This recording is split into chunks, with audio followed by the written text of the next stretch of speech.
देखो यार, मेरे अंदर पोटेंशियल है इसलिए मैं यहाँ पे रुका हुआ हूँ। अगर काइनेटिक होता तो आज बहुत आगे होता। मुझे पता है ये जो आधे लोग को समझ में नहीं आया होगा। यही तो हमारे बीच का पोटेंशियल डिफरेंस है। और डिफरेंस से याद है, मेरा नाम शाहिद है और अभी मैं टर्की की सब में डिफरेंट सिटी इस्तांबुल में हूँ। आज मैं आप लोग को लेके चलूंगा एक ऐसे म्यूजियम में जहाँ दीवारों के कान का तो पता नहीं, लेकिन पेंटिंग से बच्चों की आवाज़ ज़रूर सुनाई देती है। और इस म्यूजियम का नाम है पेंटिंग म्यूजियम, जो कि डोलमाबाचे पैलेस के अंदर है। मुझे पता है तुम लोग ये नहीं सोच रहे होंगे इस पैलेस का नाम डोलमाबाचे पैलेस क्यों है। फिर भी मैं तुम लोग को इस पैलेस के नाम के पीछे की कहानी सुना देता हूँ। तो कहानी सुनो।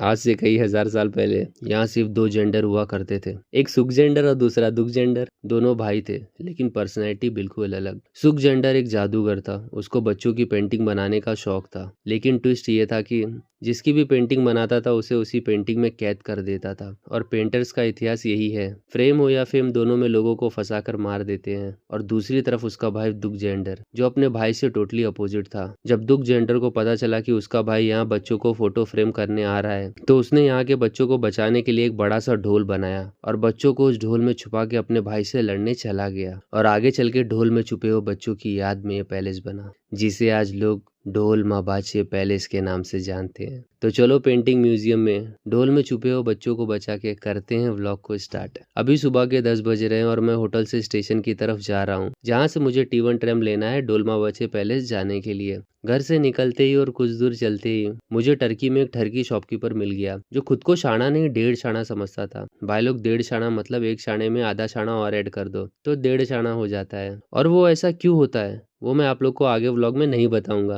वैसे बातों बातों में खुद से बात करते करते पता ही नहीं चला कि कैसे मैं स्टेशन पे पहुंच गया। मजाक कर रहा हूँ भाई, पता चला और पैर भी बहुत दुखने लगे। और मेरी किस्मत की बात ही मत पूछो, ट्रेन मेरे सामने से ही निकल गई। लेकिन इस्तांबुल की एक अच्छी बात यह है कि हर 5 मिनट में एक ट्रेन आ जाती है, क्योंकि आखिर तुम्हें आना है, जरा देर लगेगी। और अभी मैं बिना देर किए ट्रेन के अंदर आ गया हूँ। सुबह का टाइम है फिर भी ट्रेन में ज्यादा रश नहीं है, ये अच्छी बात है। वैसे मुझे सीट मिल गई है तो अगर रश भी हो जाए तो कोई बात नहीं। आप लोग सोच रहे होंगे मैं कितना मतलबी इंसान हूँ, लेकिन किसी महान शख्स ने कहा है मतलबी हो जा जरा मतलबी। और अब मतलब की बात यह है कि यहाँ से अभी मुझे 15 मिनट लगेंगे काबाताज स्टेशन पहुँचने में। और भाई काबाताज खाने का नाम नहीं है, स्टेशन का नाम है। नहीं तो आप लोग को लगेगा टर्की की कोई डिश होगी। और टर्की में चलती ट्रेन को डिश ट्रैक करने के लिए बीच बीच में ट्रैक पे कार आ जाती है, फिर दोनों का रैप बैटल स्टार्ट हो जाता है। ट्रेन वाला बोलता है मेरी ट्रैक पे छोटे तूने अपनी कार क्यों घुसाया। फिर कार वाला रिप्लाई देता है मेरे रोड पे छोटे तूने ट्रैक क्यों बनवाया। फिर टीसी आके बोलता है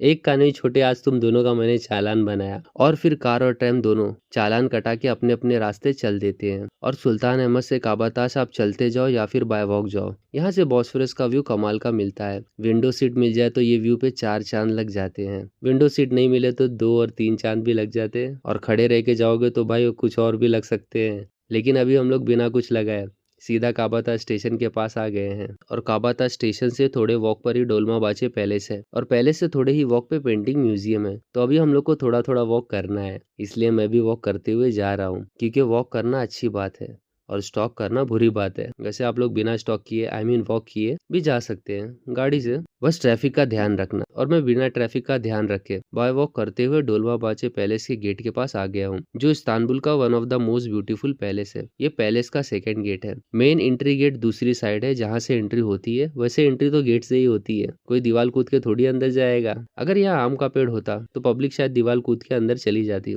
लेकिन यहाँ दीवार कूदना आम बात नहीं है, क्योंकि यहाँ आम का पेड़ ही नहीं है। और बात करें इस पैलेस के डिजाइन की, तो ये दिल खुश कर देने वाला डिजाइन सच में दिल को खुश कर देता है। तो दिल को थोड़ा खुश करके अब मैं आगे बढ़ रहा हूँ। आगे जाते ही मुझे एक ब्यूटीफुल मस्जिद दिख गई। इस्तांबुल में एक से बढ़कर एक मस्जिद है, जहाँ लोग नमाज कम पढ़ने आते हैं और फोटो ज्यादा लेने आते हैं। और अभी मैं यहाँ फोटो लेके पेंटिंग म्यूजियम जा रहा हूँ। आप लोग देख सकते हैं रोड के दूसरे साइड पेंटिंग म्यूजियम का एंट्रेंस है, जिसका पेंट मुझे उतना खास नहीं लगा। अभी रोड क्रॉस करके मैं अंदर जा रहा हूँ। अगर ध्यान से रोड क्रॉस नहीं किए तो लोग मेरे बॉडी के ऊपर ही क्रॉस का साइन बना देंगे, और अगर बच भी गया तो मुझे बाकी जिंदगी साइन लैंग्वेज में ही बात करना पड़ेगा। और अभी गेट पे मेन सिक्योरिटी वाले भैया से बात किया तो उसने टिकट के साथ मुझे भी स्कैन करके नेशनल पेंटिंग म्यूजियम के अंदर जाने दिया। और जैसे टर्की के हर दूसरे टूरिस्ट स्पॉट का रूल रहता है, यहाँ भी सेल्फी स्टिक नॉट अलाउड है, क्योंकि यहाँ के लोगों का मानना है अगर आप सेल्फी स्टिक से किसी को मार दिए तो। मेरे बाजू वाले को और मुझे एक डाउट था, तो बाजू वाले ने पूछा अगर मैं मेरे हाथ से किसी को मार दूं तो सिक्योरिटी गार्ड ने उसका हाथ भी ले लिया।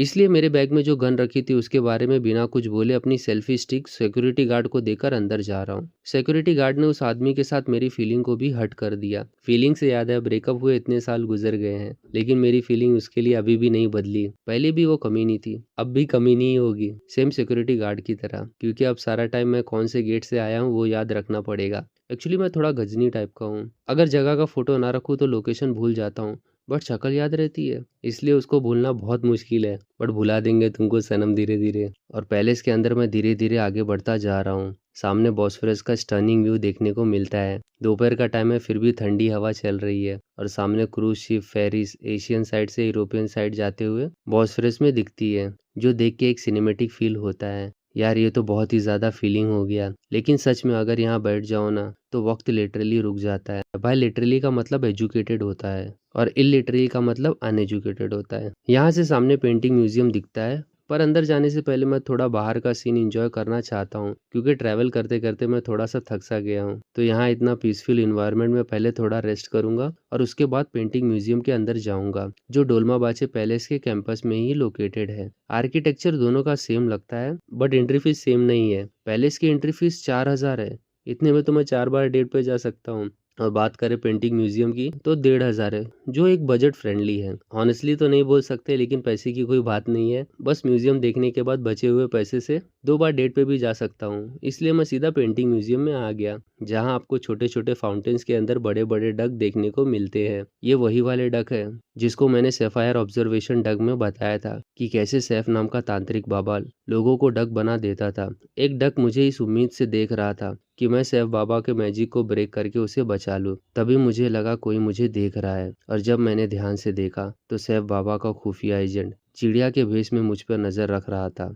मेरे पास वक्त कम है और मुझे ढोल में छुपे हुए बच्चों को बचाना है, इसलिए मैं पेंटिंग म्यूजियम के अंदर जा रहा हूँ। अंदर आया तो मुझे यहाँ पे कुछ लोग अजीब तरह से देख रहे थे। शायद इन लोग को मुझ पे शक हो रहा है। सैफ बाबा ने जादू करके इन सबको यहाँ ट्रैप कर लिया है, लेकिन वो ये सब क्यों कर रहा है? मुझे इसके पीछे का सच जानना ही पड़ेगा। आगे बढ़ा तो मुझे एक पेंटिंग दिखी जिसमें एक इंसान कैद था। ऐसा लग रहा था जैसे वो मुझसे हेल्प मांग रहा हो, मुझे यहाँ से बाहर निकालो। मैंने पेंटिंग पे हाथ लगाया और मैं पास्ट में चला गया, जहाँ सैफ तांत्रिक बाबा 2 छोटे बच्चों को जादूगरी सिखा रहा था। दोनों भाई बहुत हिम्मत वाले थे, लेकिन सैफ बाबा ब्लैक मैजिक की मदद से इंसान को और बेहतर बनाना चाहता था, ऐसा वो कहता था, लेकिन असली मकसद लोगों को डक बनाने का था। दोनों भाई को जब तक ये बात समझ में आती बहुत देर हो चुकी थी। दुख जेंडर सब समझ चुका था, तो उसने सैफ बाबा का साथ देने से इनकार किया और अपने भाई के साथ ये सब छोड़ना चाहता था।